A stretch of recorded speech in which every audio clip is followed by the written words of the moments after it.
Hello, everyone. So right now, you are getting rosemary sprig. Has everybody got a sprig? I requested Martina to actually distribute a sprig before my talk so that we can get started with all of you. Just for a moment, take a moment of feeling this rosemary and take a deep breath. All of us, let's breathe this wonderful herb that graces our gardens very often. And there are lots of stories around rosemary. It's one of the most ancient incenses used in the garden, but also in homes. And it really helps with memory. One of the biggest qualities, or the famous qualities, I would say, is that it helps with our memory. And I thought, what a wonderful way to start my talk by helping us remember to remember that there are plants that actually help us with remembering, and we will carry with us sweet memories of this time here that we've spent together. And with that, particular invocation, I want to get started. So this is going to be take me a little time to figure out. So my talk, I was asked to really speak to what are the effects of garden-based learning on academic outcomes. I have been involved with what I call learning gardens for over 15 years now. And I have been a teacher, I've been a professor, preparing teachers and administrators. And I am also a botanist. And I've been very interested in looking at the potential of school gardens in teaching academic subjects. And wanted to really find out, what is it that kids learn, and what does research tell us about school gardens? Is this distance okay for all of you? My mic, is that okay? Everyone, is that okay? Thank you. So let's get started. So here we have, we'll spend a few minutes exploring 4 things today. The first is the rationale. Why academic outcomes? Like, why should we be interested in looking at that? So we'll talk about that a little bit. The second is evidence. And is there evidence that shows that garden-based learning makes a difference in what kids are learning? And I will share with you synthesis of research that I've done with my doctoral student, where I gathered data that was out there for 20 years, and the publication came out in 2013.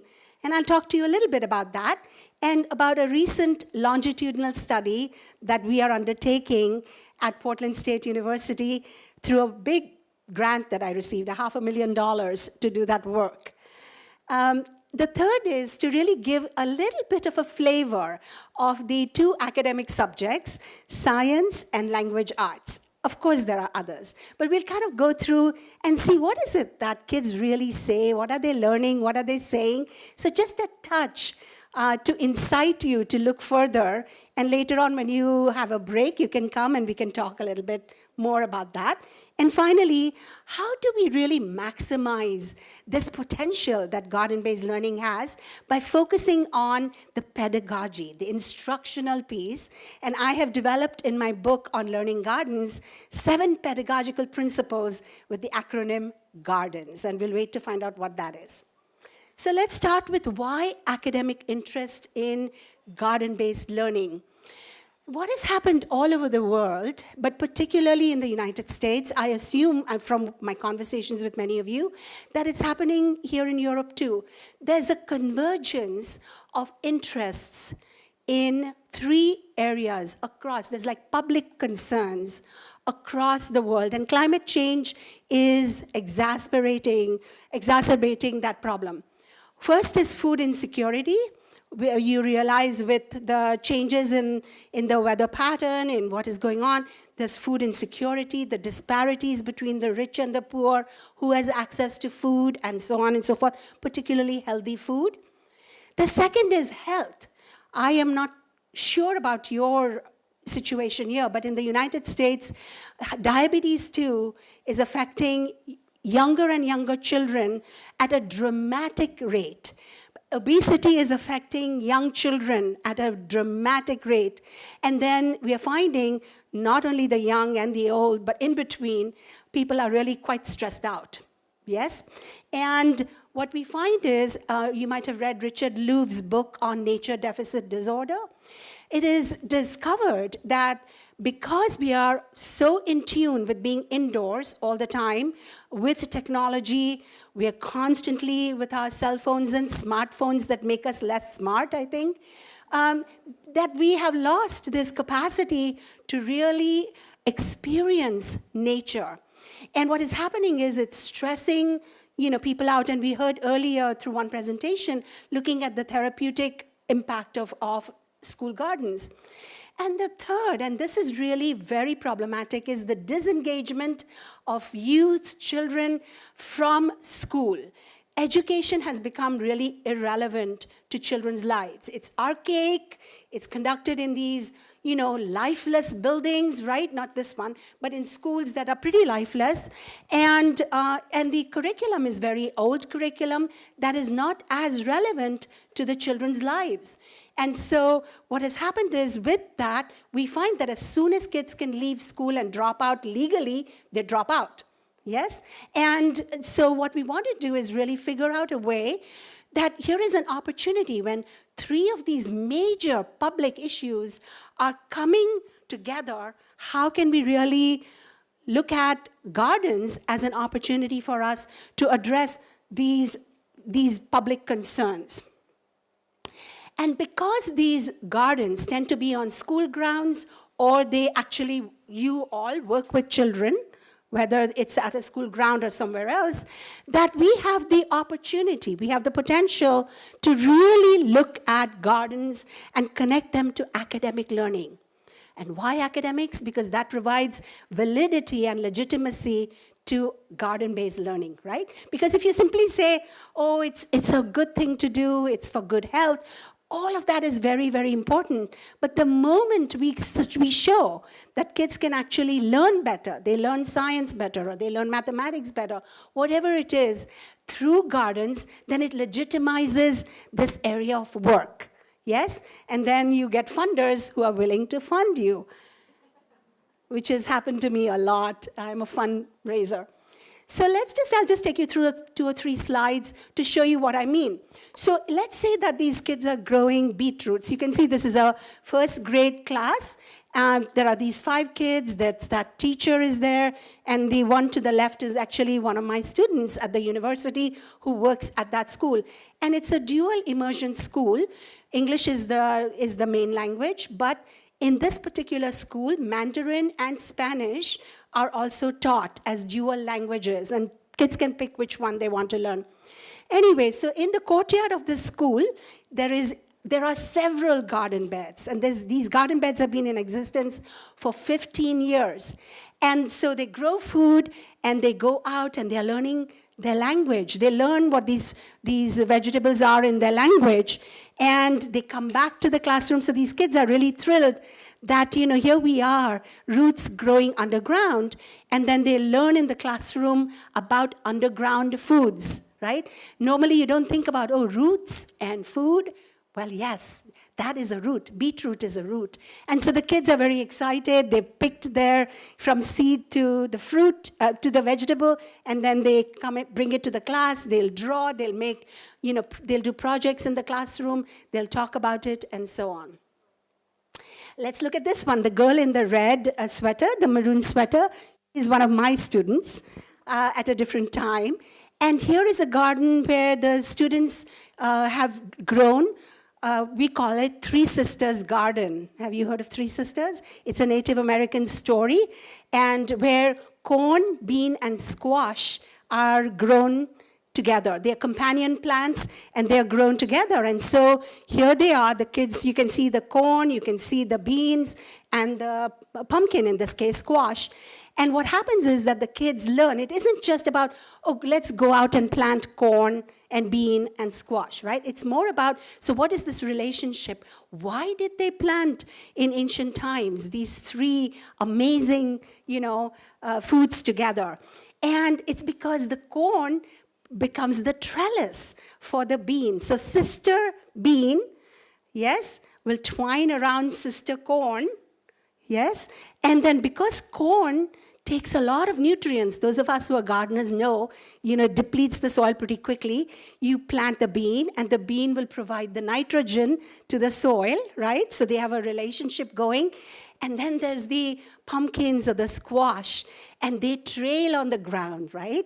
And what happens is that those provide shade to the roots and conserve the water, because corn requires a lot of water, so it preserves the water. And so you have this relationship going, among these three plants. And so the kids are learning about that. They're growing, they have hands-on experiential learning, but they are learning about, what did the ancient Native Americans, what did they do? Why did they do it this way? And so they are learning about that at the same time. So that's where the academic comes in.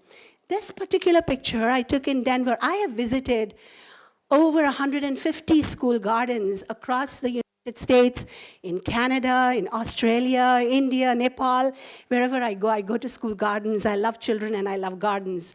And here you find that the University of Denver, along with the school district and Slow Foods, you also have Slow Foods here, and another nonprofit organization called Denver Urban Gardens, DUG, they all work collaboratively to provide academic and experiential learning in the garden. And you can see many of the children in our urban schools and public schools in the United States are immigrants and refugees, and they've been traumatized, coming from refugee camps, and they long, along with their parents, long to get in touch with the earth and soil and to grow things, because it helps them feel placed, it helps them feel rooted, yes? And so here you find that there are the woman on the left side, the one with the cap. These are all garden educators that come and support the teachers as they connect what the kids are learning in the garden about growing, and then connect it back into the classroom. So let's now go to the second part, and that is, there are 4 parts to my talk. The second is evidence. Is there evidence that these gardens make a difference to academic learning? And along with my doctoral student, Scott Dixon, we decided I wanted to find out if that were the case. And so we looked at databases for over 20 years of data that was out there published in peer-reviewed journals, a master's thesis or doctoral dissertations.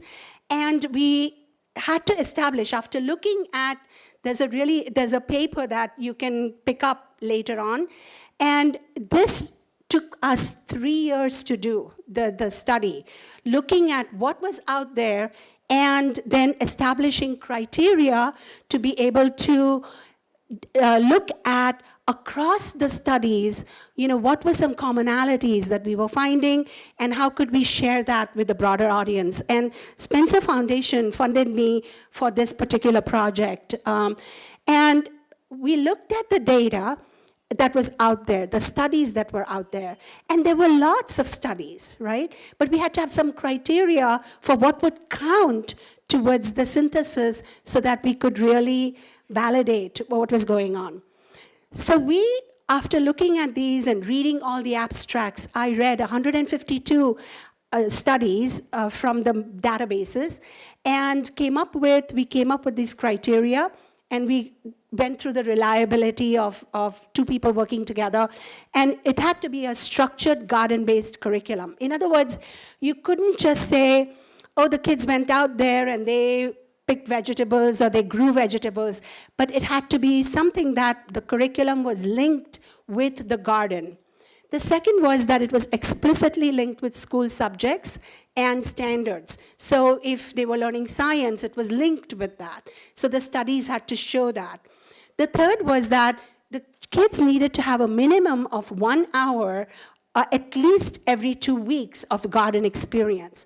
So for instance, if a study said, oh, these kindergartners came out, one fine day in the summer and they picked the vegetables and great things happened and they wrote it up as research, that would not qualify because that was a one-time experience that the researcher was talking about. We wanted to establish some criteria that said there had to be some consistency so that we could then say, well, yeah, the garden does make a difference. Although I do believe as a gardener, all experiences in the garden make a difference, right? I mean, they do. There's something that happens to the body, the senses, something happens. But if we really want to look at the connection they're making about learning, then we have to be able to say that. And then we had to see if there were appropriate measures that were looking at, did learning take place? You couldn't just say, oh yeah, the children were learning X, Y, and Z. There had to be some kind of a formula, structure by which we could determine that. So we came across 235 articles as we did the study. It was a search engine through massive databases. It's a seminal article that is used, internationally, by the way. And we found that some were neither pertinent, some were, but they didn't qualify. And then there were about 152, of which 48 really qualified in terms of meeting all of the criteria.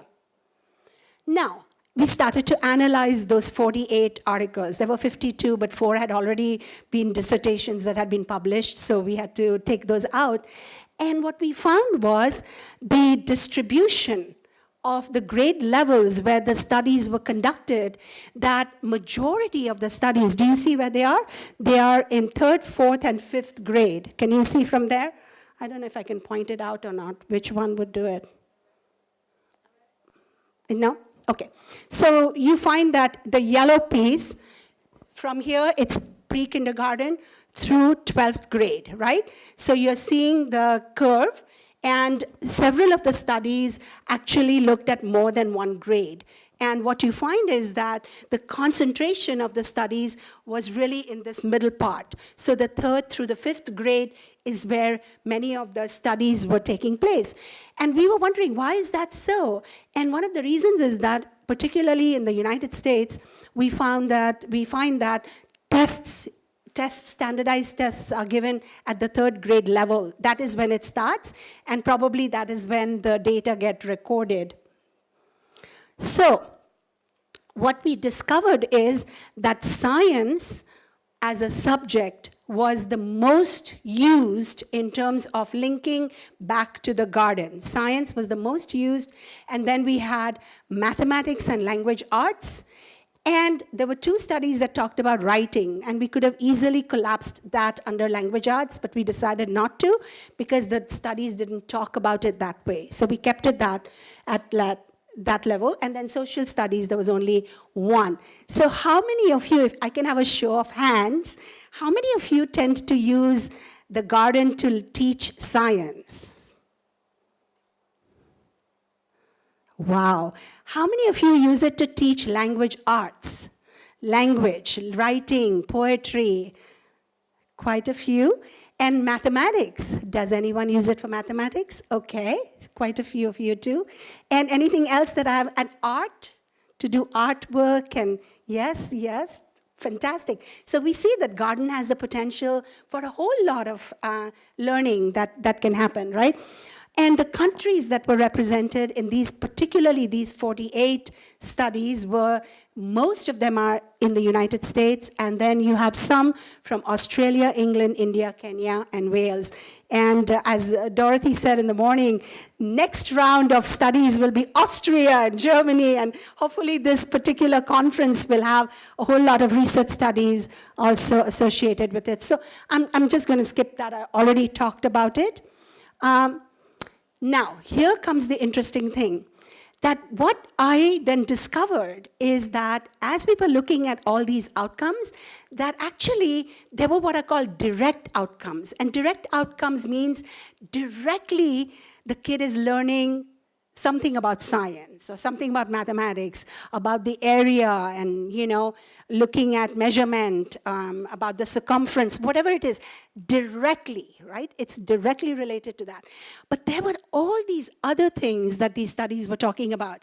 And so I considered folding those outcomes under indirect academic outcomes. And in the paper, I mentioned that we have to remember that all of these indirect outcomes play a big role in supporting the direct outcomes in the garden, okay? So there were like 55 different kinds of indirect outcomes, and I've given you a sample. So attentional functioning. That's a term that is used for particularly kids who have attention deficit disorder, ADDH, and kids who can't stay focused. And it was found that in the garden, when kids are out in nature, they can actually focus better. They tend to be more attentive. All of the senses are aroused. They tend to be more curious. They wonder, they question. And then there is this multisensory learning that takes place. Food literacy, healthy eating habits. Kids were able to identify foods, at a much greater rate. Physical activity, we heard about that in the morning. And then school bonding. The parents are more involved, the community is more involved, and then motivational engagement. Now I'm going to come to that one, that kids are more engaged and more motivated in the garden. So now what we are doing, that is one study that has been done. It's a synthesis. And this was published in 2013. Now, since 2014, we've been doing, my colleagues and I, through a National Science Foundation grant, a study of looking at science in the learning gardens, and we are following 6th graders longitudinally to 7th grade and then 8th grade. And so the study started in 2014, but we are actually using the science curriculum and the next generation science standards, big term, that the United States, many states adopted, and getting teachers to actually be part of the curriculum development and design to link the garden wherever relevant to the science curriculum, yes? So what happens is that the teachers have ownership. They have a stake in what they are doing. They are involved in the design of the curriculum to use the garden as a milieu for teaching something that is totally relevant to that topic that they are learning. So we have about 113 students that we are following from 6th grade to 7th grade to 8th grade, longitudinal study. There are more students being served, but these are the ones that we have permission from their parents. And what we do is we use a model of motivational engagement, which is called self-determination theory. And if you just stop by there, there'll be lots of handouts of this model that you can pick up. It's right by the nature in the garden thing. But very quickly, I'll just take you through what this theory tells us. This theory tells us that when adults care, they believe in relationships with children or youth, that they provide structure to the kids, and that they permit, rather than coerce kids, they allow autonomy. They allow kids to experiment. They allow kids in the garden to, be at their own pace and so on. What it does is it facilitates for the students the self. You see that in the middle?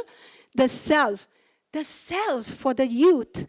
They feel related, they feel autonomous, they feel a sense of purpose in the garden and their relationship. So we are finding that the teachers, their view of the children in the classroom changes when they are viewing the children in the garden.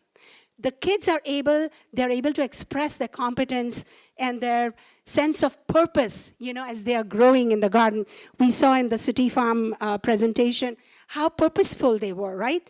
Kids were more happy to be doing something because they can see the outcome of what they are growing.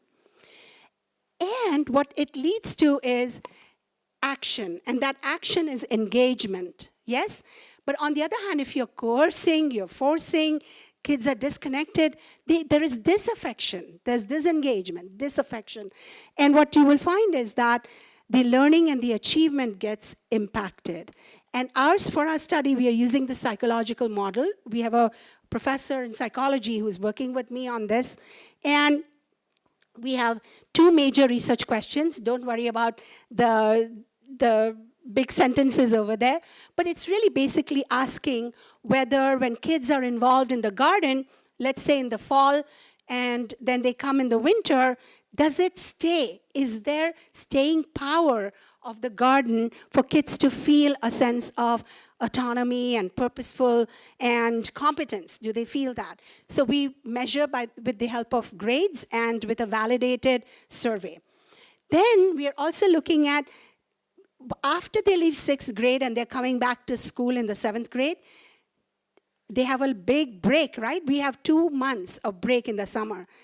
Does that stay with them? And we've discovered that, yes, it stays. And that is the beauty of the study, that we are finding that there is something about engagement in the garden, re-engagement in the classroom, and that sense of identity that, yes, I can be a scientist. I'm good at this. I can indeed do this work, even though many of them may not know the language yet, right? They don't know English yet, all of them, or know it pretty well.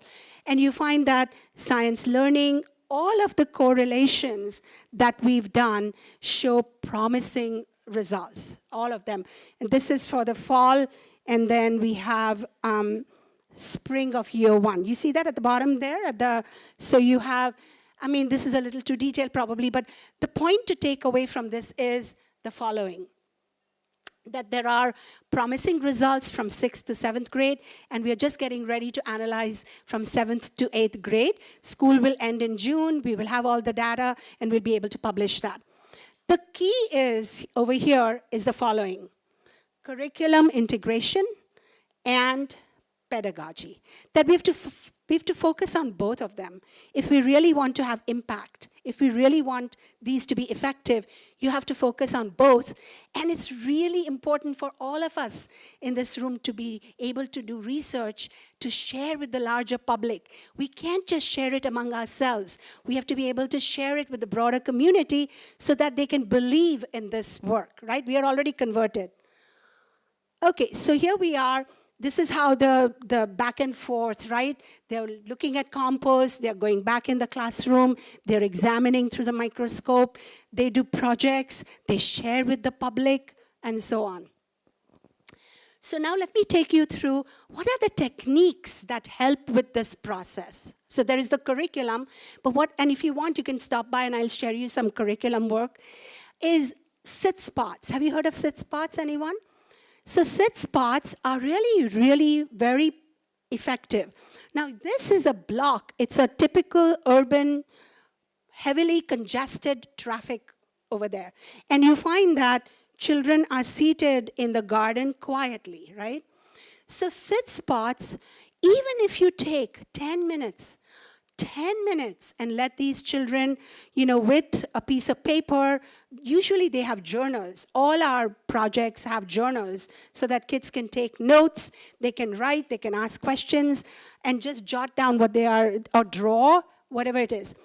But what it helps is, it helps with learning to pay attention, to be mindful, to observe, and also it helps with sensitizing their senses, right? Because what happens in school is what I'm doing right now. Talking, teacher talking, kids are listening, or they are looking, right? Only 2 senses are used in the classroom normally. It's the eyes and the ears, maybe the mouth.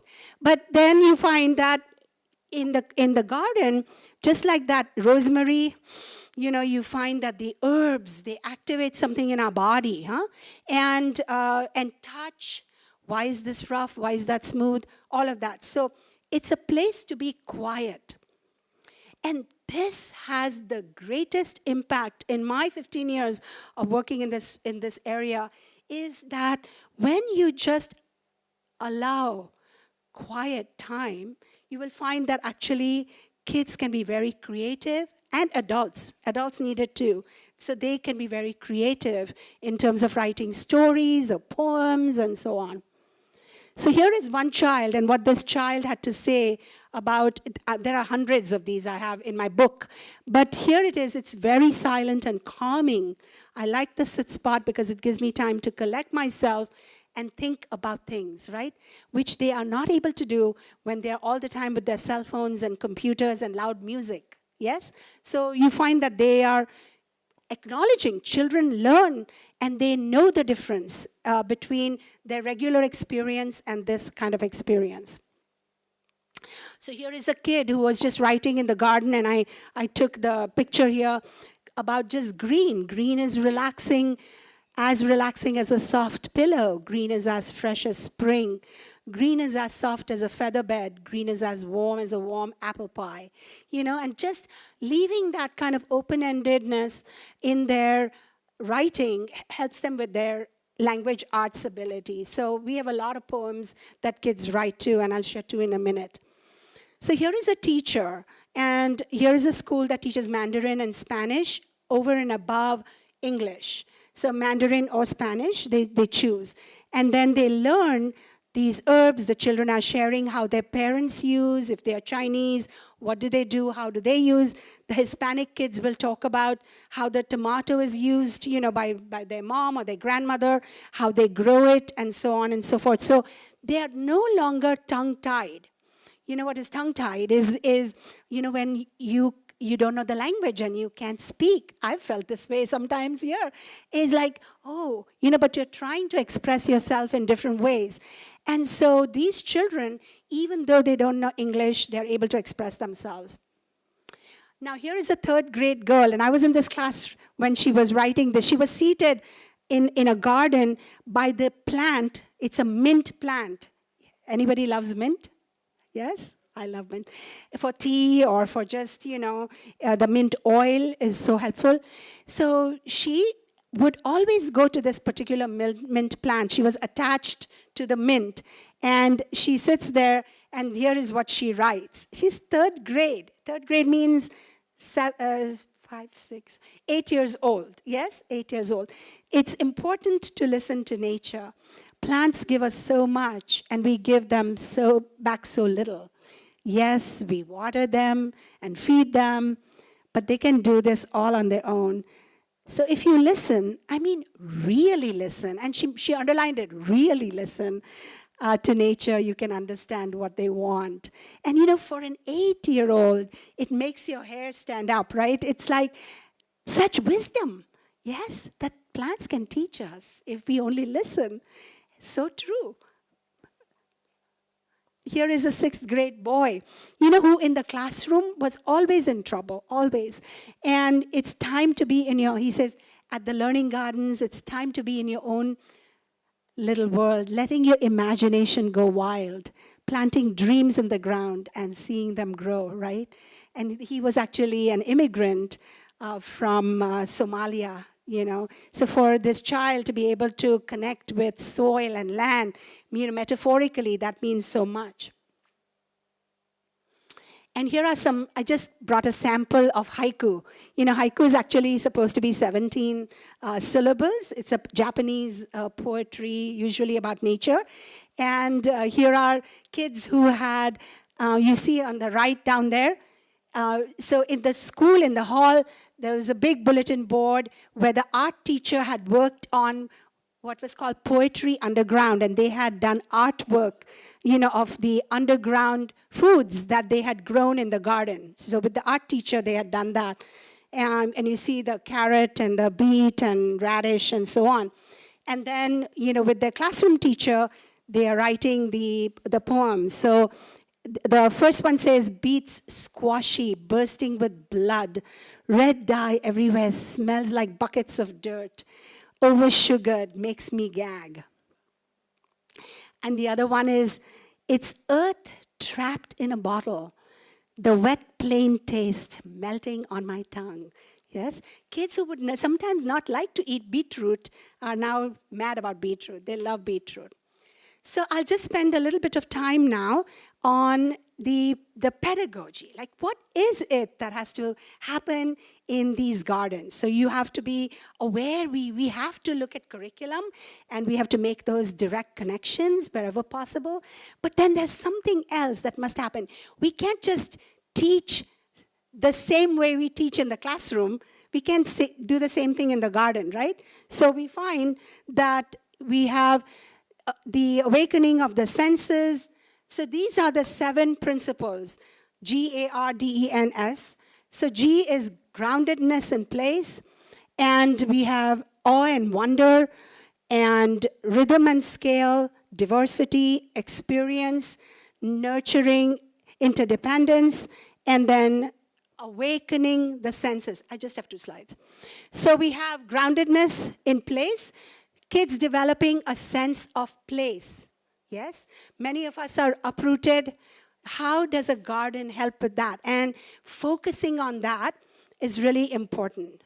The second is developing the sense of awe, curiosity, wonder, or permitting that. Neil Postman, who is a philosopher, says, why is it that children come to school in kindergarten as a question mark and leave secondary school as a period? What is school doing to them that they no longer ask questions, right? So we are doing something that is stopping kids from that. Discovering rhythm and scale, because we have a fast-paced life, and gardens help you to be mindful and slow down. Valuing diversity. So here you have more of the haiku. You can stop by there and look at them. Is it time for me to stop? Yes? We started a little late. Okay, so it's only 5:05. Awakening the senses, yes? 40 minutes. So awakening the senses. Here are the ways in which kids, develop their senses and are aware of that. Okay.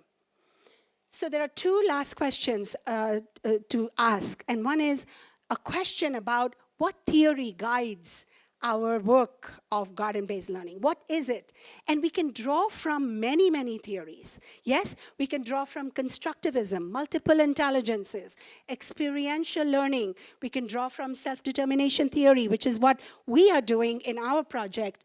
Or you can do the feminist ethic of care, right? If you look at that body of literature and how care brings forth the kind of learning that is very deep-seated in the children. So I would suggest that we need to do that.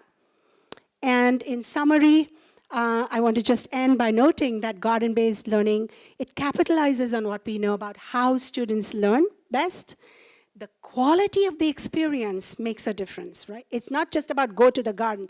It's the quality of what is it that they are doing and how it connects back. Yes, and then the academic outcomes can be maximized when classroom curriculum and pedagogy are aligned with garden education. So meaningful learning in the garden. So I have a little schoolhouse over there, and we are transforming those schoolhouses to become these amazing, amazing places. So for a moment, let's end with one more time. Let's come back to the rosemary and the memories that this particular event, we take with us. So thank you, and come to the back later on if you have to talk about something. I'd be happy to learn. Appreciate it.